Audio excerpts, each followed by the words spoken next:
Hello guys, আসসালামু আলাইকুম। আজ আমরা আছি মাইডিনে হালকা একটু শপিং করতে। আমার সাথে আছে আমারই কলিগ। আমরা একটু মাইডিনে আসছি হালকা শপিং করতে এবং আমাদের পিছের যে ব্যাকগ্রাউন্ডটা আপনাদেরকে হালকা করে দেখালাম। নেক্সট ভিডিওয়ে অবশ্যই মাইডিনের সমস্ত ডিটেলস অবশ্যই আপনাদেরকে দেখাবো। এইখানে মাইডিনে অনেক বাংলা বাজারের মতো অনেক সস্তা এবং কম দামি মাল পাওয়া যায়। আপনারা চাইলে এখানে এসে ট্রাই করে দেখতে পারেন।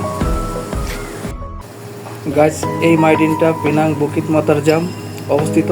এর আশেপাশে যদি কেউ বাঙালি ভাই থাকেন এখানে আসতে পারেন, এসে শপিং করতে পারেন। দেশে যাওয়ার সময় অনেক ধরনের কসমেটিক্স, লাগেজ ইত্যাদি এখানে অফারে পাওয়া যায়। আপনারা চাইলে আসতে পারেন, এসে ট্রাই করে দেখতে পারেন।